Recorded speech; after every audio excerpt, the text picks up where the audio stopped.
The Texas Senate just passed a bill that would authorize the construction of an anti-abortion monument on the grounds of the state capitol.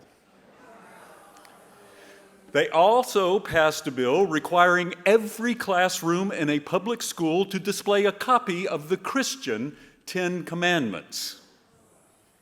Here and across the country, various forms of don't say gay bills have been passed or proposed, limiting or outright banning the discussion of LGBTQ issues in public schools. Measures trampling upon trans rights, such as prohibiting access to life-affirming, life-saving health care, and so many other punitive measures are being passed or considered, as are various ways of criminalizing drag performances, as is forbidding telling students the truth about the history of slavery, racism, and other forms of oppression in this country, along with measures banning books, eliminating tenure in higher education, turning our schools into militarized zones, targeting funding for public schools by shifting it to private, often religiously indoctrinating private schools. It keeps going. Fees on environmentally friendly ways of producing energy, as well as such ways of consuming energy, such as an additional tax on owners of electric vehicles. Various ways of suppressing voter rights, particularly targeted towards BIPOC folks and young people. Other proposals would take away regulatory authority from municipalities, curtail workers' rights, ban diversity issues, punish businesses that assist their workers with obtaining abortions out of state, or that promote clean energy. Well, the list of legislative atrocities goes on and on and on. In April, we've been exploring the spiritual topic of resistance. But with all these seemingly never-ending assaults upon our religious values and principles, though, it can sometimes feel like this. I have nothing to say to you, and I will resist you with my last ounce of strength. Strength is irrelevant. Resistance is futile. Now, I am not saying there is a Star Trek Borg-like crusade afoot that wants to force us all into a white supremacy culture, hetero-cis patriarchal, radical capitalistic, caste-structured, fundamentalist, Christian-centered, hive mind way of being. Oh, maybe I am. Anyway, given this bombardment we're witnessing upon the very foundations of human dignity, the question becomes, how do we sustain resistance over the long term, find new and innovative ways to engage in such resistance? Well, fundamentally, we steadfastly refuse to accept the framing being foisted upon us. So, for instance, when LGBTQ plus folks, our loved ones and supporters, get accused of grooming children, we don't respond with, "Nuh-uh, we don't either." That centers the argument on the frame being imposed by those with whom we disagree. Instead, we reject the frame altogether, or maybe we turn it upside down by asking something like, well, who is it that's trying to indoctrinate our school children with a white supremacy culture, hetero-cis patriarchal, radical capitalistic, caste-centered, fundamentalist Christian-centered worldview? Who is it that would deny our children an understanding of the history of slavery, racism, and other forms of oppression in this country and the brave folks who have fought against them? Who would deny them knowing the metaphorical truths to be gleaned from all of the world's religions and the myriad beautiful forms of human flourishing? just who is doing the grooming?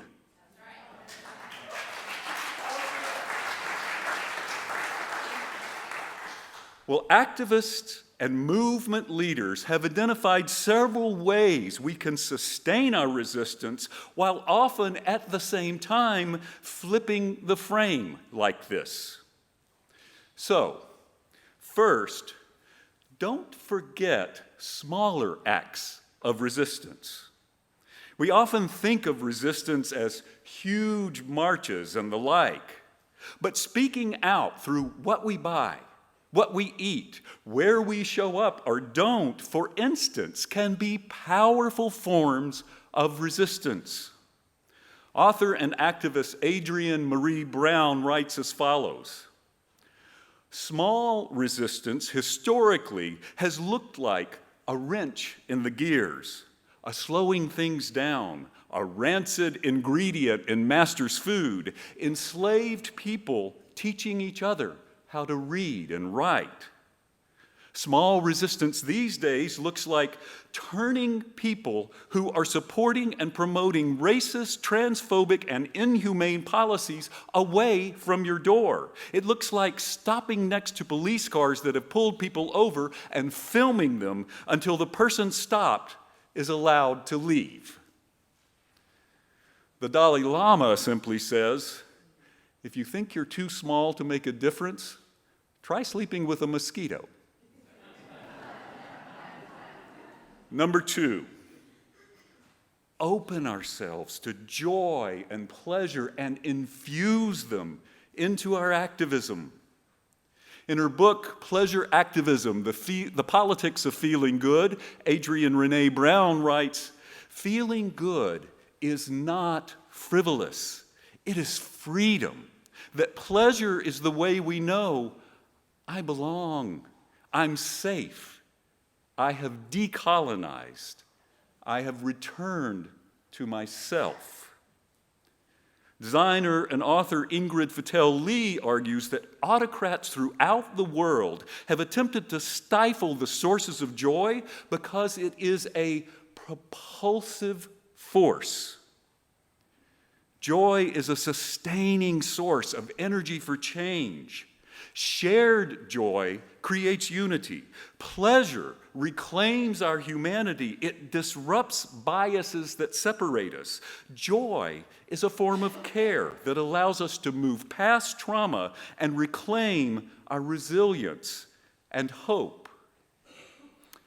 Inviting one another to enter, rejoice, and come in can be a powerful source of resistance. Number 2A, remember that music is a powerful source of joy within our resistance. Music can both provide us with nourishment for our social justice struggles and a powerful voice for proclaiming them. In fact, the group Resistance Revival Chorus is one such powerful voice for justice. I want to let you hear them and their music just a bit. The Chorus is a collective of women identifying and non-binary individuals. We come together primarily to sing songs that address human rights issues. We were born from a bunch of organizers who felt the need to infuse the movement with music, to celebrate joy as an act of resistance.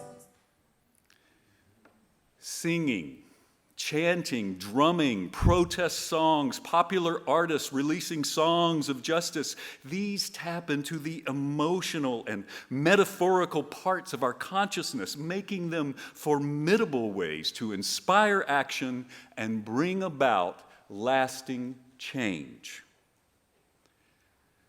2B. Humor is a wellspring of joy and a remarkably effective way to deliver our message. The United States Institute of Peace outlines several ways humor can radically benefit nonviolent social movements. A well-targeted joke can upend power dynamics. Each joke can become a tiny revolution. For instance, During the Arab Spring, as Mubarak in Egypt refused to announce his resignation, one protester took to social media saying, "He's watching Egyptian state TV. He doesn't even know it's his last day in office." That joke snowballed to other jokes on social media, with a multitude of them portraying Mubarak as clueless, as someone to laugh at rather than fear. The Institute also notes that humor can be nearly impossible for regimes to stamp out. It serves as a healing sort of pressure relief valve for activists, and it can attract more people to a movement. Now, I found so many examples of movements utilizing humor that I can't possibly tell you about all of them. Have some fun and search it online sometime, though. A couple of favorites: the folks who decked themselves out as clowns to attend a Klan rally and informed the Klan's people that they were the ones who looked silly. And how could I leave out the raging grannies?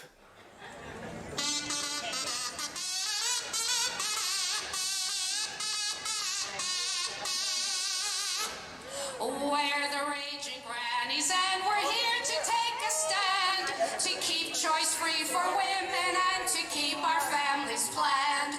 We won't go back to hangers if our right to choose is banned. No one step back, no way. Go grannies. Number 3. Relearning to love our bodies and ourselves is a radical act of resistance. Performance and theater artist, poet, and activist Tricia Hershey says, "Loving ourselves and each other deepens our disruption of the dominant systems. They want us unwell, fearful, exhausted, and without deep self-love, because you are easier to manipulate when you are distracted." So many of our systems of oppression exert power and control by separating us from our bodies, assaulting our bodily autonomy. I could go on, but I'd rather let you listen to poet and activist Sonia Renee Taylor, who says it so much more powerfully in her poem, Bodies of Resistance. It is Monday afternoon, and Roberta watches her sons spout laughter from their geyser throats, sun-choked and filled with joy when she brings them to the beach. All 6 members of her family are here, a sanctuary slightly out of reach, a raft against the constant lash of waves.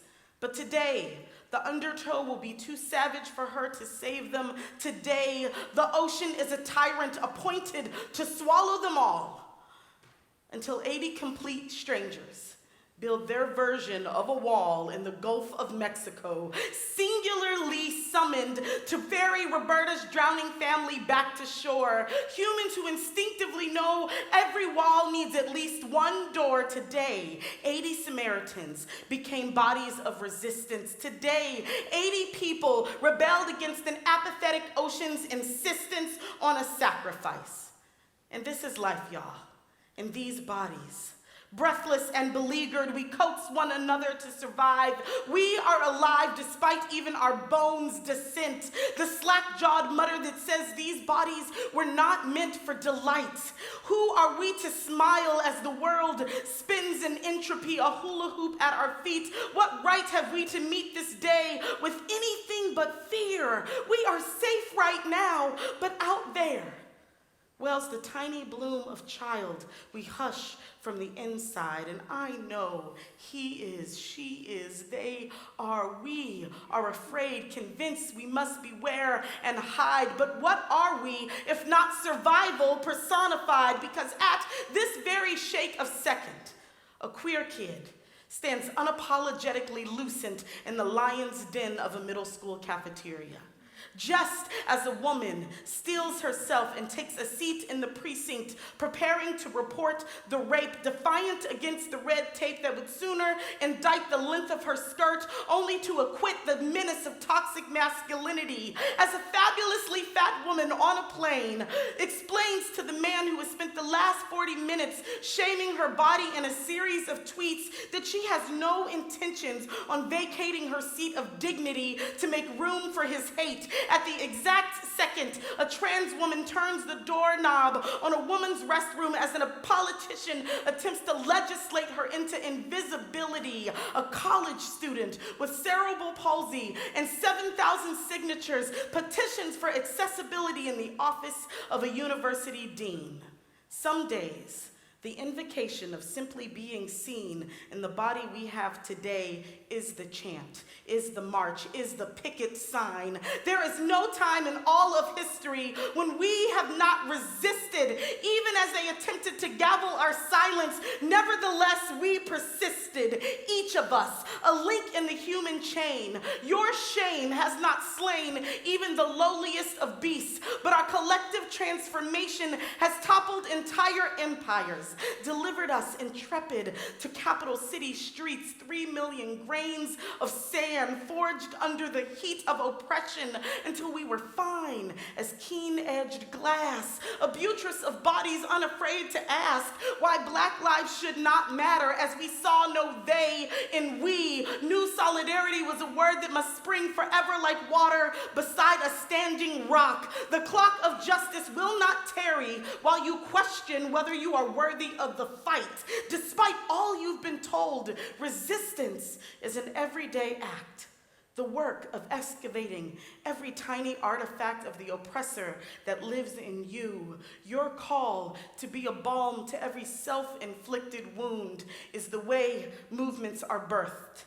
In a land glad to wish us endless slumber, waking unrepentant in our skin is a hero's journey, and the only way we collectively prevail. And only then can we say, in the words of the famous poet Lucille Clifton, won't you celebrate with me that every day something has tried to kill us and has failed, and has failed, and will fail.